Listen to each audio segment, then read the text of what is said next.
السلام علیکم ناظرین، اس ایپیسوڈ کے شروعات میں ہم دیکھتے ہیں شاہان کام کاج میں مصروف ہوتا ہے۔ اس لیے دوغان وہاں بھی آتا ہے اور شاہان کو پکارتا ہے۔ دوغان کو دیکھ کر شاہان بہت ڈر جاتا ہے اور کہتا ہے واللہ میں نے کچھ نہیں کیا آغا، مگر دوغان اس کے پاس آ کر مسکراتے ہوئے کہتا ہے محنت کرنے والے پر غصہ ہوتے کب دیکھا ہے میرے جوان۔ کہتے تھے پانی اپنا راستہ تلاش کرتا ہے، لیکن مجھے یقین نہیں آ رہا تھا اور اب میں سمجھ گیا۔ ہم نے تمہیں بحریہ میں شامل کیا لیکن نہیں ہوا، ہم نے تمہیں توپ خانے بھیجا وہ کام بھی نہیں ہوا، تو تمہاری جگہ یہ تھی۔ یقیناً 5 انگلیاں ایک جیسے نہیں ہوتی، میں نے سوچا تھا کہ تم بھی میرے جیسے ہوگے، میرا خیال تھا کہ تم صف اول پر فوج میں جگہ لوگے، لیکن کہاں نصیب ہوا۔ شاہان کہتا ہے آغا کیا میں یہاں بھی فوج کا سپاہی نہیں سمجھا جاتا؟ دوغان مسکراتے ہوئے کہتا ہے تم ہو تو، لیکن تمہیں ایک مشہور گھڑسوار سپاہی کے طور پر دیکھنا برا بھی نہیں تھا۔ اپنی پیشانی پر 12 مت بجاؤ۔ کیا میں نے کچھ برا کہا؟ میں نے صرف اتنا کہا کہ اگر میں تمہاری بہادری کا مشاہدہ کر سکوں تو مجھے خوشی ہوگی۔ جبکہ تم نے فیصلہ کر لیا ہے اور سرنگ کھودنے کا انتخاب کیا ہے تو پھر ستلمش کے ساتھ ہی رہو، اپنا کام اچھی طرح کرو اور کام کے استاد بنو۔ شاہان خوش ہوتے ہوئے کہتا ہے انشاءاللہ میرے آغا انشاءاللہ۔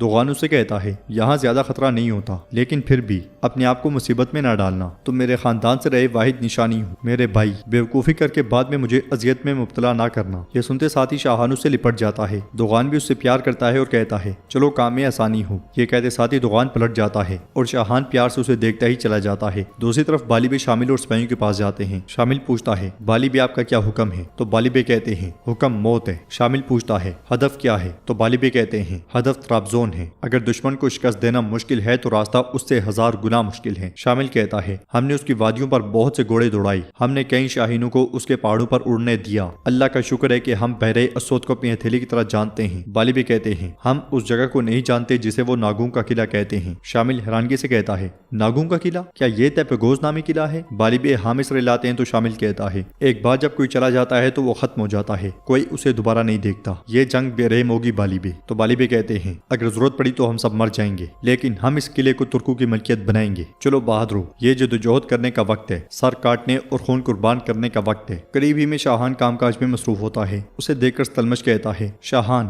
موتی اٹھائے ہوئے ہو یا مرجان اٹھائے ہوئے ہو؟ اتنا ٹوٹنے کا جو ڈر ہے کہیں انڈا تو نہیں ہے؟ تم ادھر ادھر بھاگتے رہتے ہو لیکن ایسا لگتا ہے کہ تم یہ کام بھی نہیں کر پاؤ گے۔ شاہان کہتا ہے بھائی یہ بات بالکل نہ کرو، میں نے کورتجو دوغان بھائی کو وعدہ دیا ہے کہ میں ان کا بھروسہ جیتوں گا۔ تو ستلمش کہتا ہے جیسے تم رومیوں پہ چھاپے مار رہے ہو، تم بیلچے اٹھا کر اس کا بھروسہ جیتو گے کیا؟ اکنجیوں کو گھوڑوں پر سوار ہوتا ہوا دیکھ کر شاہان کہتا ہے اگر میں بہادر حملہ میں ہوتا تو میں فوراً دوغان کا بھروسہ جیت لیتا ہے نا؟ ستلمش کہتا ہے ٹھنڈے ہو جاؤ، اگر تم بہادر مردوں کو تلاش کر رہے ہو تو سرنگ میں بہت کچھ ہے، ہم اپنی جان کو خطرے میں ڈال کر زمین کے نیچے چلے جاتے ہیں۔ میں وہ شخص ہوں جو اپنی قبر خود کھود کر اس کے اندر رہتا ہوں، تمہیں یہ نہیں پسند تو اس کام کو بیکار نہ سمجھنا۔ شاہان کہتا ہے میں یہ نہیں کہنا چاہتا تھا آغا۔ ستلمش غصے سے کہتا ہے ارے جو بھی کہنا چاہتے تھے تم نے کہہ دیا، تم جہاں بھی رہتے ہو پیچھے رہتے ہو، چاہے اکنجی بنو یا سرنگ کھودنے والے، کوئی فرق نہیں پڑتا۔ شاہان کہتا ہے میں چاہوں تو اکنجیوں کے درمیان تلوار سے لڑ سکتا ہوں۔ ستلمش کہتا ہے جی ہاں تم کر سکتے ہو، تمہیں لگتا ہے کہ لڑائی بھی کہانیوں سنانے جیسی ہی ہے؟ اس کے ساتھ ہی اکنجی گھوڑے پر سوار ہو کے روانہ ہو جاتے ہیں۔ ستلمش مزید کہتا ہے تمہارے پاس ایک چڑیا کا دل ہے، عقاب بننے کی کوشش نہ کرنا، تم صرف بکواس کرتے ہو، اب جاؤ اور اپنا کام کرو۔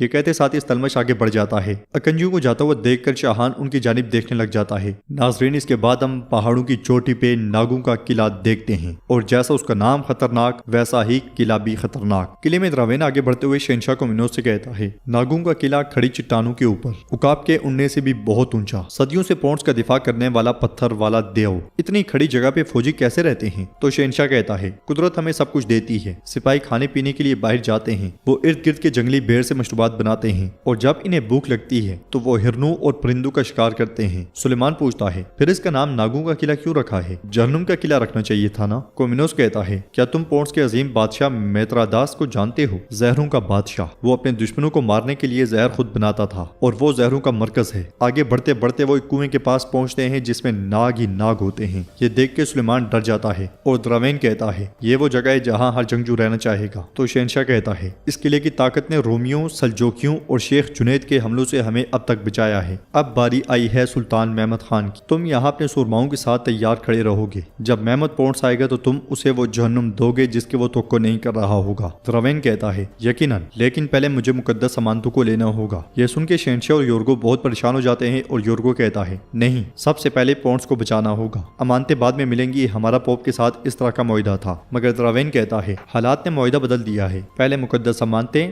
پھر لڑائی۔ کومینوس کہتا ہے مجھے یقین نہیں ہے کہ پوپ ایسا کچھ کرے گا۔ درابین کہتا ہے پوپ نے خط بھیجا ہے، وہ چاہتے ہیں کہ میں مقدس امانتیں لے لوں ورنہ ہم یہاں سے چلے جائیں گے اور پونس کے لیے ایک بھی تلوار نہیں چلائیں گے۔ کومینوس پریشان ہوتے ہوئے کہتا ہے کون سا خط؟ تو درابین خط اسے دے دیتا ہے، جسے پڑھنے کے بعد اس کی پریشانی میں مزید اضافہ ہو جاتا ہے اور وہ یورگو کی جانب دیکھنے لگ جاتا ہے۔ ویٹیکن میں پوپ کہتا ہے یورپ میں لڑائیاں ہر رات میرا ڈراؤنا خواب بن گئی ہیں، میں انہیں نہیں روک سکتا۔ ڈراؤنے خواب کے اختتام پر میں میمت کو دیکھ رہا ہوں، وہ اپنی فوج کے ساتھ وینس اور اترانتو سے آ رہے ہیں۔ کارڈینل کہتا ہے مقدس امانتوں کے لیے جو حکم آپ نے درابین کو دیا کیا یہ تھوڑا خطرناک نہیں ہے؟ پوپ کہتا ہے میں یہ جاننے پہ مجبور ہو گیا تھا کہ کومینوس ہمیں مصروف رکھ رہا ہے یا نہیں۔ کارڈینل کہتا ہے مجھے نہیں لگتا کہ وہ اسے آسانی سے قبول کرے گا، پونس کے دفاع کے لیے امانتیں اس کا سب سے بڑا ہتھیار ہیں۔ پوپ کہتا ہے وہ ہمارے لیے زیادہ اہم ہیں، پونس سے بھی اہم۔ جب ہمیں وہ امانتیں مل جائیں گی تو ہم یورپ میں عظیم جنگیں ختم کر دیں گے، ہم عیسائی ریاستوں کو ایک ہی سائے میں متحد کریں گے، ہمارے پاس پوپ اربانوس کی صلیبی فوجوں سے بھی زیادہ طاقتور فوجیں ہوں گی۔ اس وقت نہ تو سلطان محمد اور نہ ہی تمام مسلمان ہمارے خلاف کھڑے ہو سکیں گے۔ ادھر ہم دیکھتے ہیں کہ درابین کومینوس اور یورگو کے ساتھ ہوتا ہے اور برناباس کی انجیل دیکھ رہا ہوتا ہے اور کہتا ہے برناباس تو یہ کھوئی ہوئی انجیل ہے۔ یورگو کہتا ہے یسوع مسیح کی زبان صرف وہی پڑھ سکتے ہیں جو اسے جانتے ہیں، تو معزز درابین اس وجہ سے برائے مہربانی اس کے ساتھ کھیلنا بند کرو۔ یہ کہتے ساتھ وہ برناباس کی انجیل لے لیتا ہے۔ درابین کہتا ہے یہ میرے لیے صرف اس لیے اہم ہے کیونکہ پوپ اس کا مطالبہ کر رہے ہیں، وہ دوسری امانتوں کا بھی مطالبہ کر رہے ہیں۔ یہ سن کر کومینوس یورگو کو دیکھتا ہے اور درابین سے کہتا ہے تصویر نہیں ہے۔ درابین غصے سے کہتا ہے کیا مطلب ہے نہیں ہے؟ دونوں امانتیں لیے بغیر میں اس جگہ سے نہیں ہلوں گا۔ کومینوس کہتا ہے پھر تمہیں اپنا کام صحیح طریقے سے کرنا ہوگا درابین، تم یہاں اپنے جنگجو کے ساتھ تیار رہو گے، جب محمد پونس آئے گا تو تم اسے ایسی جگہ سے نشانہ بناؤ گے جہاں سے اسے بالکل توقع نہیں ہوگی۔ سوچو درابین محمد کی فوج میں تمہارے بھائی جستنیانی کو قتل کرنے والا دوغان بھی ہوگا، یہاں انتظار کرو، جب محمد پونس آئے گا تو حملہ کرو گے، اس طرح تم اپنے بھائی کا بدلہ بھی لے سکو گے اور مقدس امانتیں بھی۔ یہ سن کر درابین کہتا ہے پھر آپ کا قیمتی مشیر یورگو بھی یہیں رہے گا۔ یہ سن کے یورگو بہت پریشان ہو جاتا ہے اور درابین مزید کہتا ہے اگر آپ نے کوئی غلط کام کیا تو میں آپ کو اس کی لاش بھیج دوں گا۔ کومینوس کہتا ہے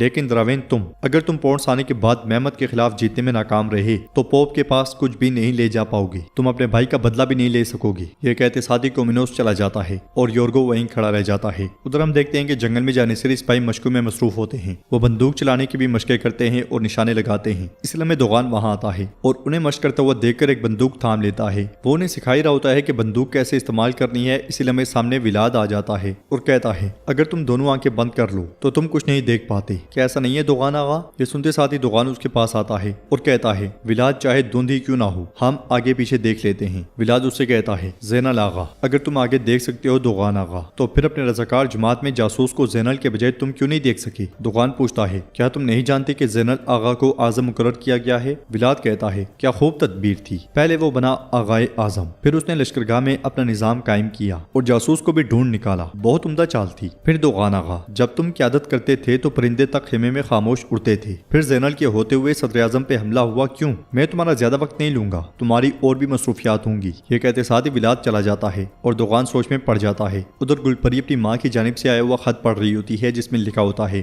گلپری میری بیٹی اپنی ماں سے کیا ہوا وعدہ یاد رکھو، سلطان محمد نے تمہارے چچا اسماعیل سے غداری کے سبب تمہارے باپ کو مار ڈالا، کیا اب بھی وہاں کی عیش و عشرت تمہیں باتی ہے؟ تمہیں اور کیا جواز چاہیے محمد کے دل میں آگ بھڑکانے کے لیے؟ کیا میں نے تمہیں ایسے وقت کے لیے تربیت نہیں دی تھی؟ ہم نے اپنی زمینیں عزتیں اور جانیں گنوا دی، اب اسے ختم کرو، تمہاری زندگی اب میرے لیے کوئی معنی نہیں رکھتی، پہلا موقع پاتے ہی باعزید کو مار ڈالو اور محمد کو برباد کر دو۔ مگر اسی لیے باعزید وہاں پہ آ جاتا ہے اور گلپری کے ہاتھ سے خط کھینچ دیتا ہے۔ خط پڑھنے کے بعد باعزید کو بہت غصہ آتا ہے جس میں مزید لکھا ہوتا ہے موت کے خوف سے اس کام میں تاخیر نہ کرو۔ خط پڑھنے کے بعد باعزید آگے بڑھتا ہی ہے کہ گلپری اسے روکتے ہوئے کہتی ہے خدا کے واسطے میری بات سنو، میں نے تمہارے خلاف کچھ نہیں کیا، کر ہی نہیں سکتی تھی، میں التجا کرتی ہوں میرے شہزادے مجھے معاف کر دو۔ باعزید اس سے کہتا ہے یہ گناہ معافی کے قابل نہیں۔ گلپری کہتی ہے میں تو یہی تھی ہر وقت، اگر چاہتی تو کب کی کر لیتی، اولاد کو والدین کے گناہوں کی سزا نہیں دینی چاہیے، میرے ساتھ ایسا ظلم نہ کرو۔ باعزید خط پھینک دیتا ہے اور کہتا ہے میں تمہیں خود سے جدا کرتا ہوں، جہاں چاہو چلی جاؤ، مجھ سے اور میری نظروں سے دور رہو۔